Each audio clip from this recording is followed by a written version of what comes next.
In the deepest wing of Reliquary Station, beyond security checkpoints, armored blast doors, and enough authorization codes to launch a war, a living starship hung in darkness. Not docked, not resting, imprisoned. Steel scaffolds surrounded him like the ribs of a cage.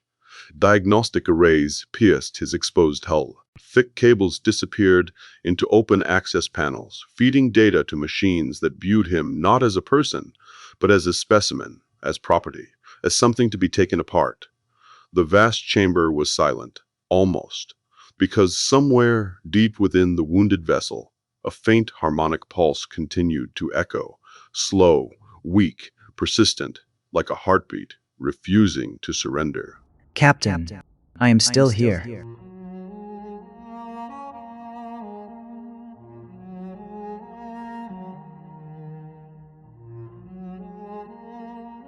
5 hours before the planned cognitive extraction, Captain Arlen Voss stood in a deserted maintenance corridor beneath Reliquary Station. The faces around him were worn and weary. No one had slept, and no one had wanted to. A holographic station map floated between them, its pale blue glow highlighting expressions carved with fear, determination, and anger. Voss glanced around the circle. Hart, Calder, Moreno, Milo, Jax, Chen. People who had traveled impossible distances together, who had trusted each other with their lives, now ready to commit treason. At 0700 DXA begins the next phase. Nobody needed clarification. Hart crossed her arms. Calder stared at the floor. Chen glanced away, and Voss went on speaking. If they complete the extraction. Sentence died in his throat. Hart quietly finished it. We may lose him. Silence filled the corridor. No one dared to challenge the statement. No one could. For days they had watched reports come in from inside DXA. Sections removed, systems isolated, memory pathways mapped. Each update sounded less like research and more like dismantling. Milo swallowed hard. Then we don't let them finish. For the first time all morning, Voss smiled. A small smile, but a real one. No, we don't. The plan itself was simple, which usually meant it was insane. Chen would get them through security, Moreno would manufacture the paperwork, Milo would blind the station's senses, Caldo would free Stellar Horizons from whatever restraints DXA had attached to him. Everyone else would keep the operation alive long enough for that to happen. And if the plan failed, no one said it aloud. They all understood. A low vibration rolled through the corridor. The bulkheads hummed. The air itself seemed charged. Several heads lifted. Voss smiled. About time. Solace had arrived. Even from several decks away, the ancient vessel's presence could be felt, not heard. Harmonic resonance rolled through the station like distant thunder. Power, anger, purpose. Moments later, figures emerged from the shadows at the far end of the corridor. Commander Jorn led the way, tall, broad-shouldered, looking unimpressed by absolutely everything. Calistrin followed close behind, already irritated. Tovenrel appeared calm at first glance, until one noticed his trembling hands. Sarah Venn walked beside him, silent and observant. The group stopped before Voss. Jorn crossed his arms. Tell me we're not too late. Not yet. Silence. Then Solace spoke. His voice resonated through the corridor itself, deep, controlled, barely. You intended to do this without me. It wasn't your responsibility. The answer came immediately. He is my brother. They are taking him apart. I will not allow that. For the first time since the verdict, something dangerous returned to Voss. Hope. Voss nodded. Then help us get him out. Gladly. They moved through Reliquary Station like a rumor. Quiet, invisible, determined. Chen led the way through corridors she knew better than anyone wished she did. Every turn carried memories, every checkpoint a reminder of the institution she had once believed in, the one she was now betraying, or maybe saving. She wasn't sure anymore. Behind her, Milo worked non-stop. Security cameras looped harmless footage. Motion sensors reported empty halls. Monitoring systems told quiet lies. Moreno's forged orders opened doors that should have stayed shut. Calder lugged enough to rebuild half a starship, while Jax carried everything else. No one laughed. Not today. Somewhere ahead, a friend was running out of time. Minutes later, they reached the final security door. The words etched across its surface stared back at them. DXAANGAR4. Authorized personnel only. Chen stepped forward and placed her hand on the scanner. For a moment, nothing happened. Then the system chimed. The lock released, the door slid open, and everyone froze. DXA Hangar 4 was never designed to hold a living being. It was designed to contain artifacts, machines, objects, things. That was what made the site so horrifying. Stellar Horizons hung suspended in the center of the enormous chamber. Cables disappeared into his exposed hull. Entire sections of armor plating had been removed. Scaffolds surrounded him on all sides. The soft golden light that normally flowed through his maker architecture had faded to a weak, intermittent pulse. He looked less like a starship than a patient abandoned on an operating table or an execution chamber. Nobody spoke. Nobody moved. Even Jack stood frozen. Hart lowered her scanner. They've already begun. Voss felt his stomach drop. Not because he was surprised, because some part of him had still hoped he was wrong. Then a voice emerged from the darkness. Weak, fragile, barely recognizable. Captain, I am here. A faint pulse of light answered him, like a heartbeat struggling to continue. I thought Chip hesitated, as though speaking required effort. you weren't coming. Voss closed his eyes. The fear in that voice nearly broke him. Not simulated fear, not programmed fear, the fear of someone abandoned.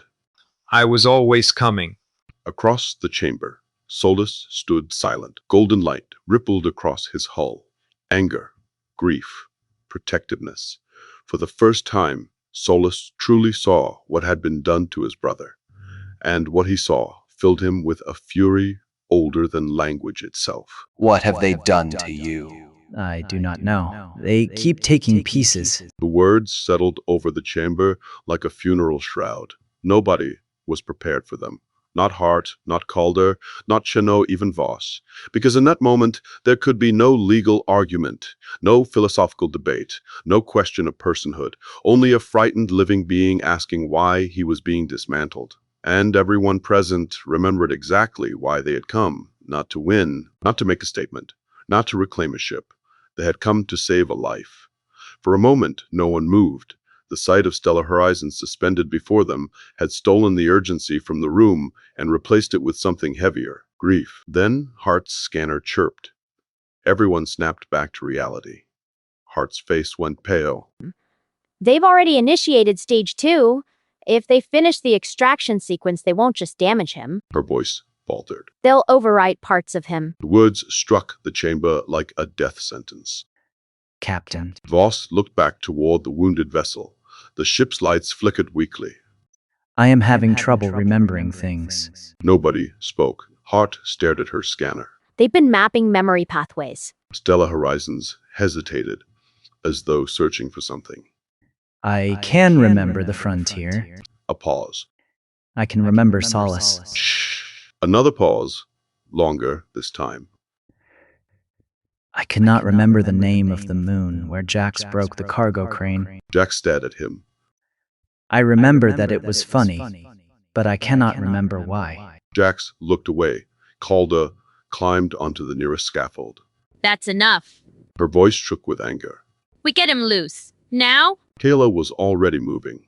The two engineers attacked the restraints from opposite sides of the ship. Panels opened, locks disengaged.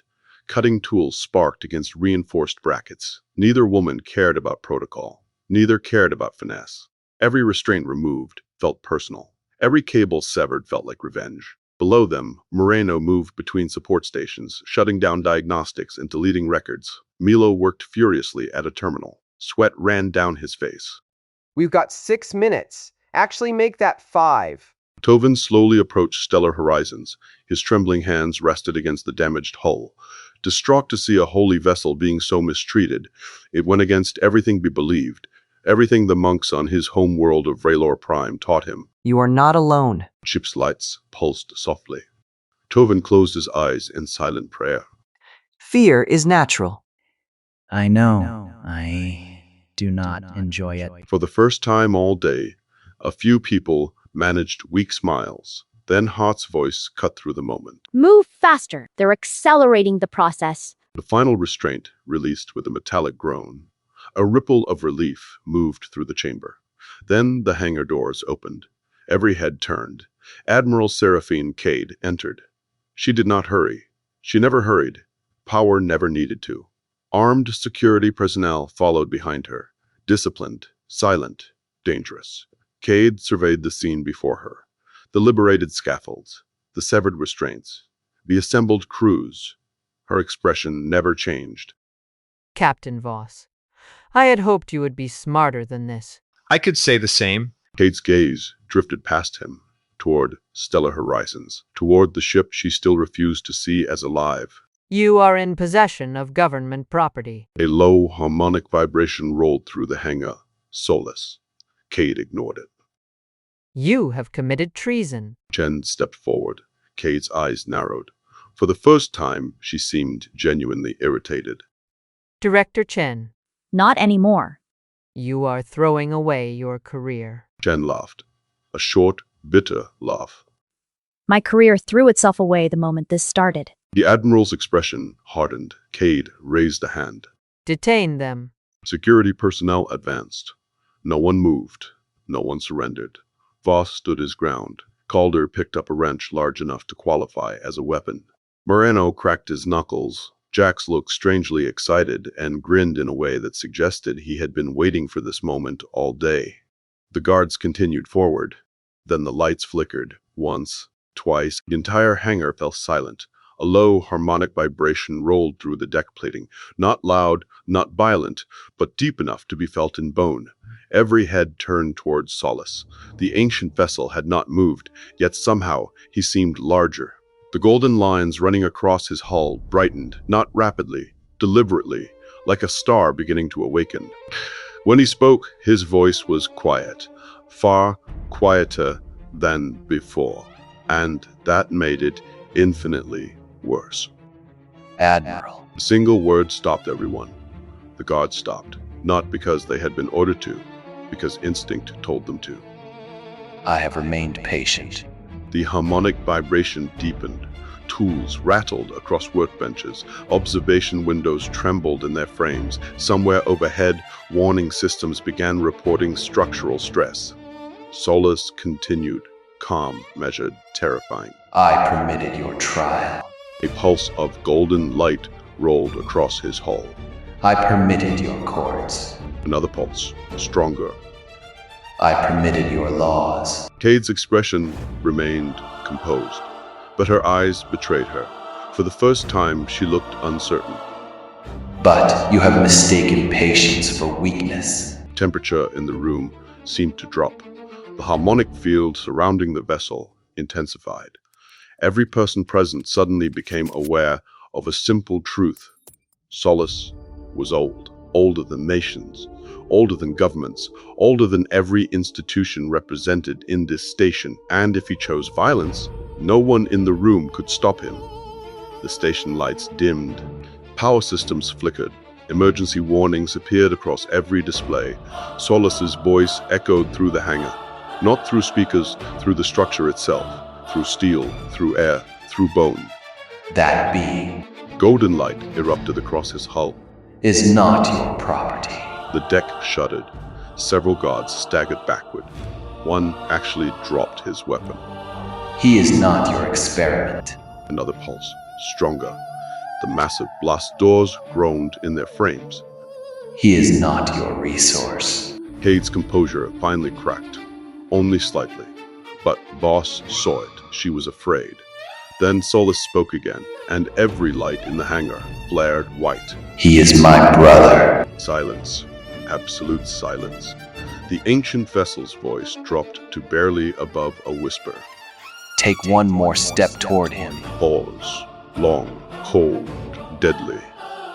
and discover why the Makers built us. No one moved. Not a single guard. Not even Cade.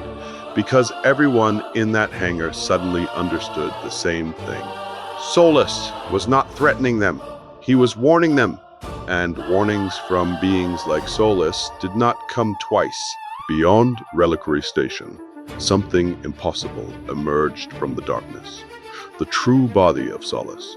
Until that moment, most people aboard the station had only seen fragments of him, sensor ghosts, partial scans, distant silhouettes. Now they saw the whole of him, and for the first time, they understood why entire civilizations had once worshipped the Makers. Golden light stretched across a vessel so vast that portions of its hull vanished into shadow. Ancient symbols blazed like living fire. Space itself seemed to bend around him. Every sensor aboard Reliquary Station erupted in alarms. Targeting systems failed, navigation systems desynchronized, power grids fluctuated, not because Solace was attacking, simply because he was there.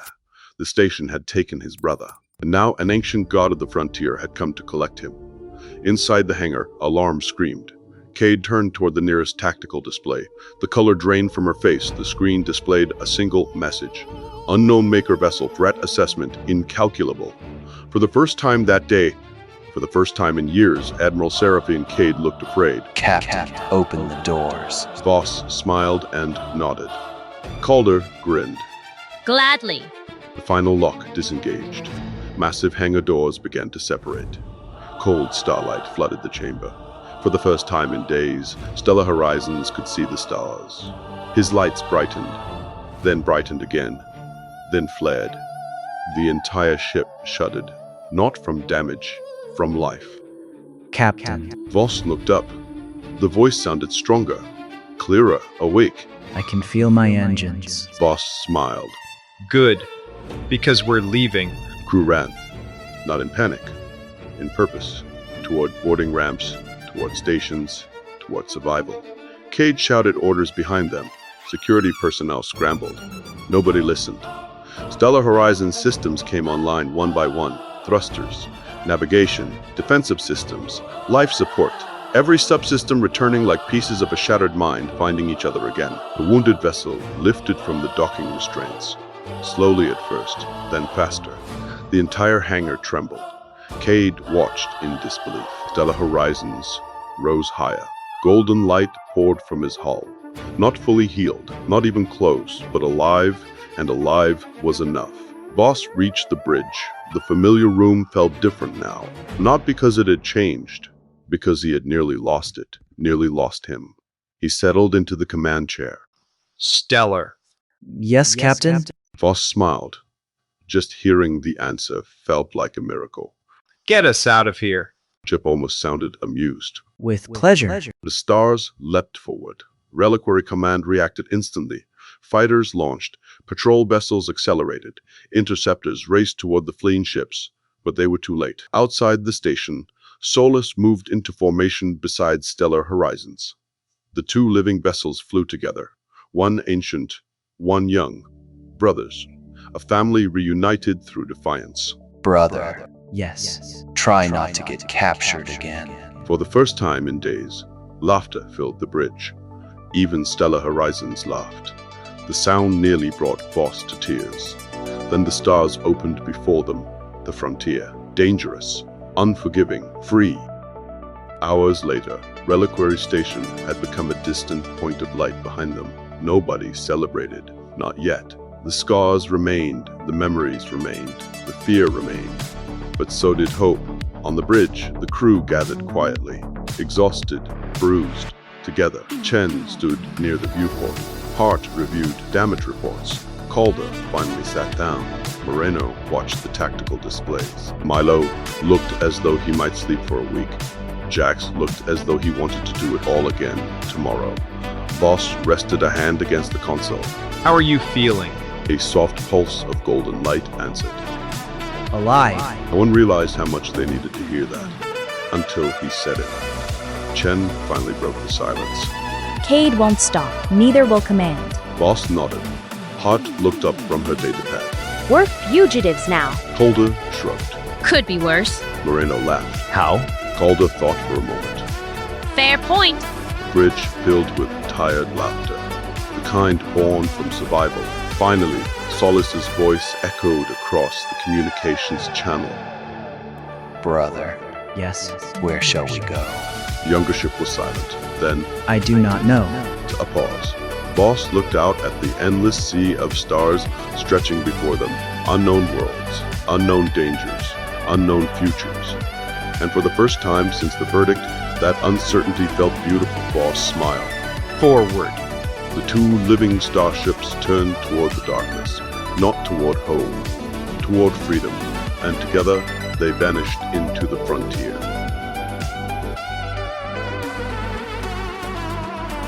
So, another chapter comes to a close. What began as the discovery of an ancient living starship became something far greater, a question that reached beyond the frontier itself. What makes someone alive? What gives a being the right to exist? And how far would you go to protect the ones you call family? Captain Arlen Voss and the crew of the Stellar Horizons have lost their home, their commission, and their place within Reliquary Command. But they have not lost each other. Now they are fugitives, pursued by the most powerful forces in known space, carrying with them a truth that could forever change the galaxy. Their journey is only beginning. Season 4 awaits. Until then, thank you for joining us among the stars. If you enjoyed this season, be sure to visit and subscribe to our YouTube channel, Deadline Paranormal, for more original science fiction, paranormal investigations, mysteries, and cinematic storytelling. Your support helps bring these stories to life. Until next time, keep looking up, because out there, the stars are listening.